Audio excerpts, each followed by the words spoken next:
Hi guys, welcome back to another video. I'm Anita and this is going to be my weekend reads because I didn't do a Friday read yesterday.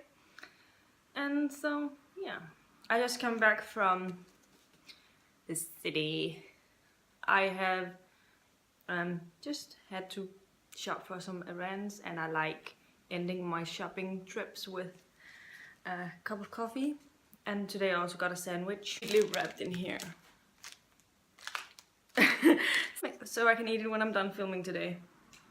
Before we get into my weekly readings, I wanted to share with you a sort of haul that is definitely new to my channel.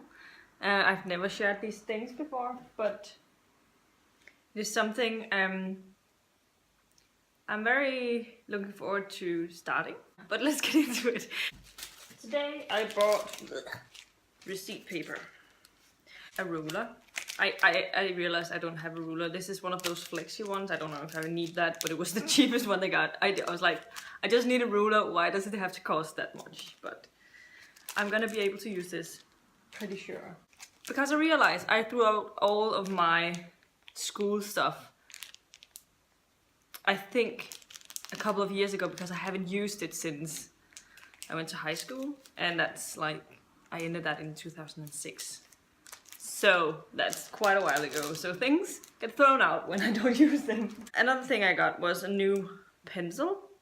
Just like a regular pencil with a 0.7 tip. Because I actually like those little wider ones. I know that the most common one is 0.5, but I like this one. So I think I'm going to be happy with this. We'll see. I got an eraser. I hope it's a good one. Because I remember when I went to school that there was a little big variety of how good the erasers actually were. So we'll see. It seems sort of soft, so that's usually a good sign. And I got a calligraphy pen in the 2.0. I don't know what size you're supposed to get these in. And I don't know if I'll be able to find out how I use them, but this is a little hint on what I'm planning on doing. It's just art line, ergo line, calligraphy pen 2.0, I don't know. They had a couple different ones. I actually didn't check the size and what I'm supposed to use. Some other things I got this week were like 3 markers. I don't know if I'll be using these because when I checked, I think they bleed through pages. But I remember using these a lot when I was working at my old job, where when I created invoices, I put the invoice number at the top with one of these pens. And these were the thin, okay, it can't really focus, but it's a thin pen type thing. I also got 3 other pens in blue, red and black. And these are ink pens. And I really like drawing with them. They didn't cost very much, but I like the way they feel in my hand, and I like the way how they write when I write on paper. So yes, do you have an idea what it is? I also got these, but this is like not for this exactly, except that I want to try and start annotating my books, or maybe tabbing them first. With different color codes for things that I'd like to check, because I want to be a better reviewer of books, and so there are things that I want to pay attention to a little more than usual. So I'll be doing that with my own books. It's going to be a little bit more difficult when it comes to ebooks and audiobooks, but I'm going to try at least with my own books to see if it's something that I find comfortable when I read. And this was one of those pretty cheap ones that has a lot of these tabs in 5 different colors, and this was just like a random one with 2 types and 4 different colors in each of the types. I already have another one, but I think they're a little too long for tabbing my books. Because I didn't realize this were just regular, mostly used for coloring books, I think. But I got coloring pins with a thin tip. I I thought it would be a bigger tip, but this is sort of the tip. It works fine for what I think I'm gonna be able to use them fine. I thought it might be sort of thicker, so I could, but I should just have looked at the art here. If you look at it here, you will see that it's sort of different, sort of thin lines that it makes. And the last thing, which is probably what you've probably guessed what it could be, but that is a new bullet journal. Because I want to have a bullet journal where I'm keeping track of my reading. This is my address. I put that in here already. This is like the dotted ones, and it's a soft moleskin book. I already own a hardback moleskin notebook that I got when I just started making YouTube videos. And it's about halfway full. You can see that the ribbon here is halfway. So because this is lined, I feel like I can't really use it for the bullet journal thing. So I'm gonna be using this for my reviewing of books. I'll be writing reviews of every book that I read in here.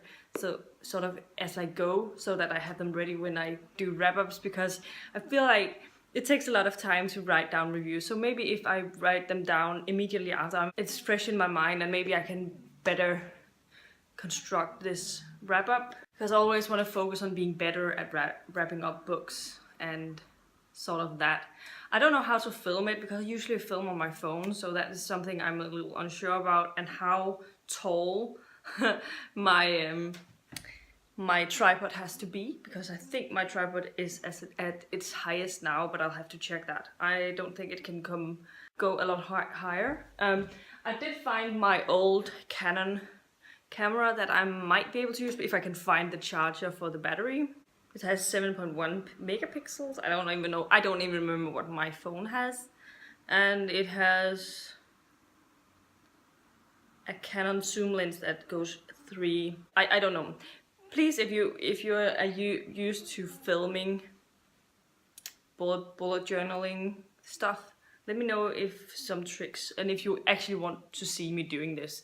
I probably won't be doing it in the beginning, but I'll be making all of these lists, and I'll do a flip through and show you my setup when I get to it. But I'd like to know if it's something you'd like to see, and sort of that. My bullet journal will only be focusing on my bookish things, because I don't need a bullet journal for my everyday life, because I know I won't follow them. I've always been a slacker when it comes to to-do lists and having a calendar with different things that I need to do. I remember even though I wrote down what I had to do for homework, I never really used it to check for homework because I remembered it, and I was pretty good at remembering things in my head. And now if I have an important appointment, I just put it in my phone, and it will remind me the day before, and sometimes an hour before. It depends a lot on the type of appointment that it is, and what time of the week that is. If it's a work day, I like to have a reminder the day before, because then I remember to have to go up earlier, or if I have to go into work later, or go early at my work, depending on what it is. And yeah, all sorts of other things, like plans with friends and family and stuff. I remember that. I can usually remember it, and I don't think I've ever double booked something by mistake, even though I don't use a journal for keeping things, or a calendar for keeping things. So that's not what I'm going to use it for. I'm only going to use it for my channel to do lists, statistics, goals and stuff like that.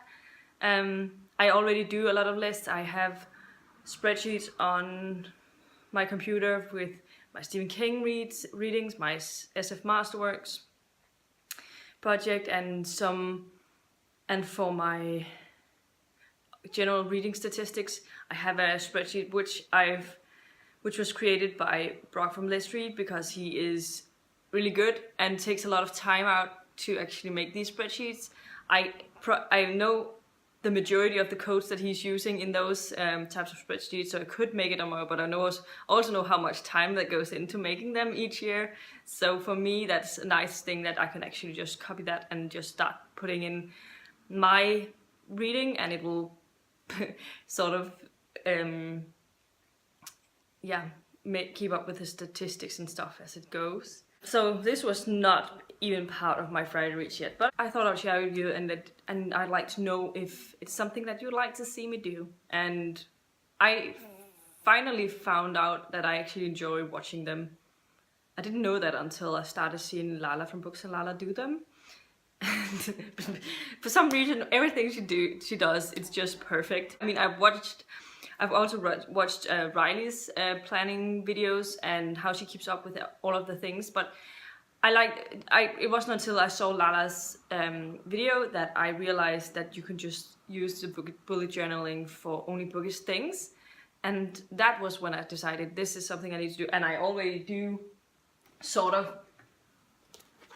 bullet journal things in this one, but it's more like lists and stuff and a tracker of my series. But I am doing my series tracking online now, but I just have like some pages. Yeah, obviously I always dragged out something because I wrote something wrong, but all of the series that I've completed and star ratings, all of my series in just goes that I'm working on goes on and on and on and on.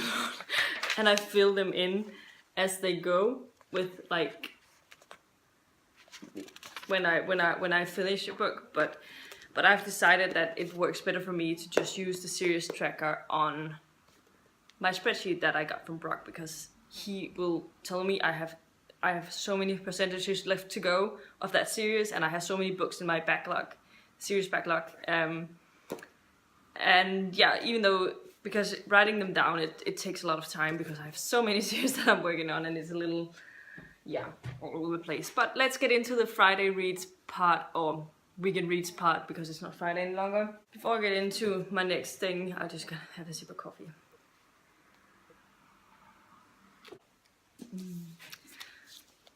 I finished Artemis by Andy Weir, which I was buddy reading with the lovely Riley from Arm Fig Fact. Please go and check her out if you're not already following her, but chances are that you are, because I talk about her a lot, and she also has a bigger amount of subscribers than me, so probably a lot of you already follow her, but if you don't, just definitely go and check her out. This is Artemis. This was my most anticipated read of 2017, and it disappointed me on every level. Even though I went into this with lower expectations, I just couldn't with the main character. She was grating on my nerves a lot, and one of the main issues was that she was a really, really clever and bright person, but she never used her brilliance, like she didn't use that in her work. She didn't even try to use it, so she was, I don't know, she was sort of throwing her life away for something, and she was really a bright mathematician, so it could have been used in this setting. And I didn't care for the heist. I didn't care for any. I liked her father. Her father was actually a really great character, and I liked Dale, which was one of the side characters, and that's also one of my issues. The main character was angry with Dale for the whole book, like all of the book, straight up angry with him, because her ex-boyfriend chose him, Dale, because he turned out to be gay, and she was putting all of her anger out on Dale, and I don't understand it. I literally don't. So yeah, this ended up being a 2.5 star read for me. It was my least favorite book of the year so far. And yeah. And let's continue in my sort of little disappointing note. I haven't actually finished anything else than Artemis in February yet, but I am about 40 pages away from finishing Beneath the Sugar Sky by Shauna Maguire. This was my most anticipated read for this year, because I really, really, really loved Down Among the Sticks and Bones, by the second book in this series, because I love being in that other world, trying to figure things out. But even though we're in sort of the nonsense world, one of the nonsense worlds in this one, the plot is a little clunky. The plot doesn't really work, and the characters, I don't know. I mean, some of the characters that were already in the first one, Christopher and Kate, are good enough, and I enjoy those perspectives. I mean, Christopher is really interesting, and I think he's a really good character. And I thought I liked the main character, Cora, in the beginning. She was some fat representation, and in the beginning I liked it. I enjoyed it a lot, actually. I thought the whole thing that she was going to this and wasn't looked down on because there was some things that she said. She was so happy that she's been here and she'd not had a negative comment towards her body, her weight and stuff. Where everywhere else that she's been, more or less, that she's already had someone comment on her size. And so sort of in the beginning it was just, I really enjoyed that perspective and the fact that, but she kept bringing up things like, but why do you care you're so skinny? Why do you care you're and stuff, sort of those things. And I was like, oh, please stop this. I don't know. I'm not really enjoying this as much as I was. I mean, it's the first time when I'm reading one of these books that I feel like I'm not ready to just get back into the story again. And for the other two, I just breezed through them, and this one I haven't, and I feel like that's a bit of a sign in towards this book. But the last 50 or so pages that I read, like around the page 100 and up until where I am now, which is, where am I? I'm on page 140, I think.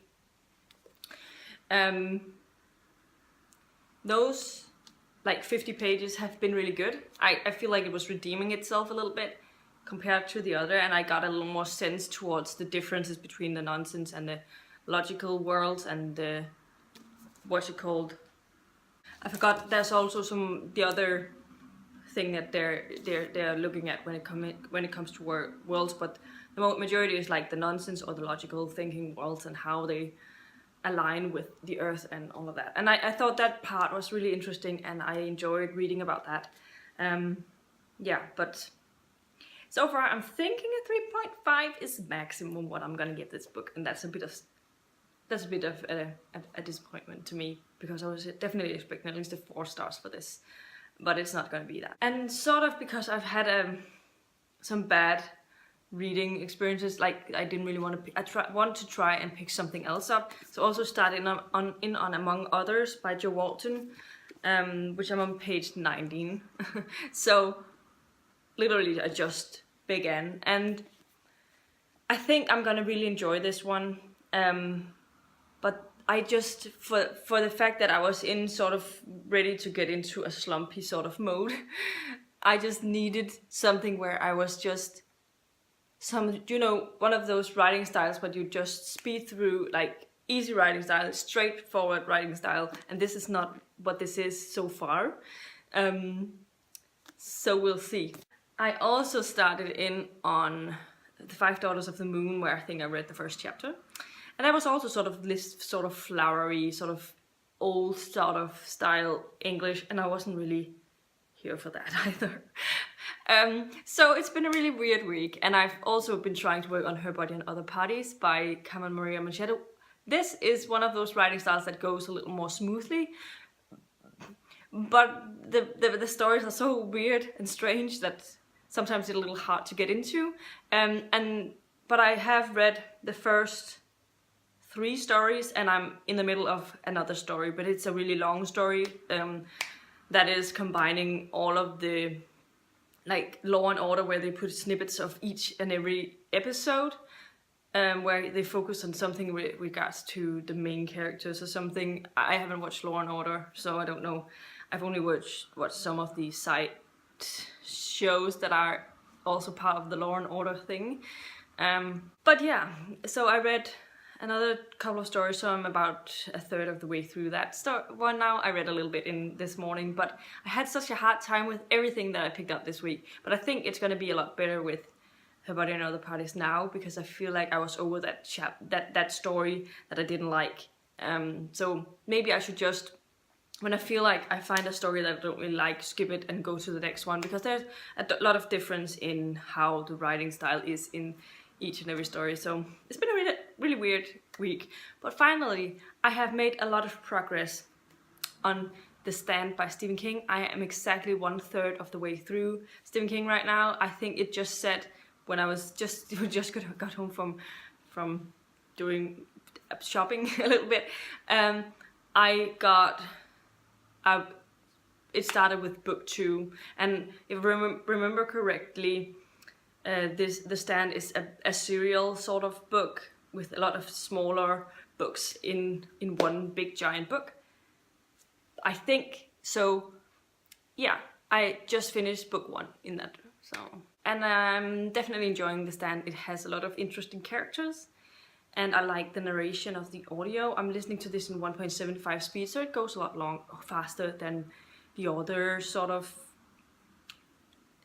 Yeah, so it goes a lot faster than I thought it would go in the beginning, because I changed it from 1.5 speed to 1.75 because I found out that the narration style worked with that. So hopefully I will get to 2/3 when we come to the next Friday, but we'll see about that. I don't know how much time I'll get to listen to something over the weekend. But yeah, these are the things that I've been working on over the week, and I have quite a few plans over the weekend. Later today, I'm gonna go to my parents' house. We're gonna have a nice evening with some of my dad's best friend from childhood, and his family and our family is getting together to have a sort of our yearly gathering thing, and one of his sons is my best friend, so that is gonna be a lot of fun. And I think we're gonna be, how many are we gonna be? I think we're gonna be 12 people, so that's gonna be a lot of fun. And tomorrow I also have something on the get-go that I need to go to in the morning time. So yeah. But we'll see how much reading I actually get in, because next week we're starting with the contemporary-thon, so I'm gonna have to put these books off if I don't finish them until after, and we'll see about that, how much I get through. I plan on finishing Beneath the Sugar Sky hopefully today already, and I'd like to also finish Her Body and Other Parties this weekend, because it's expiring in 5 days, so I won't have time to go back to it after the readathon is over. Yeah, and then I want to get started on my bullet journaling this weekend, hopefully. So we'll see how that goes. I have a lot of lists, I have a lot of ideas. This is sort of my scribbles. It's like a mess of things that I want to include in my bullet journal. I tore this out from a blog, and I was a little rough with it. So I have a list, and I have a Kindle book list that I want to get back to this year. Yeah, I'm really excited to get started with the bullet journaling thing. I got quite obsessed over the week, and I was like, it's like I'm just getting ready to get started with it, and I was so close to starting it yesterday. Then I realized it would probably be nice to have a pencil at the hand just in the beginning, so that I don't mess too much up. I can always erase this and then start over, and then start drawing with the pencil, with regular pens afterwards when I've drawn with this one. I feel like it's a safety net in the beginning. Yeah, but this is all I have to do today. Please let me know in the comments down below if you have any exciting plans over the weekend. What are you going to be reading? And have you been bullet journaling? Do you have any ideas for me that I could help to sort of get this working, and some tips for beginners when it comes to bullet journaling? Definitely let me know about that. And yeah, if you like the video, please give it a thumbs up, subscribe to my channel if you haven't already, and I'll see you in my next video very soon. Goodbye!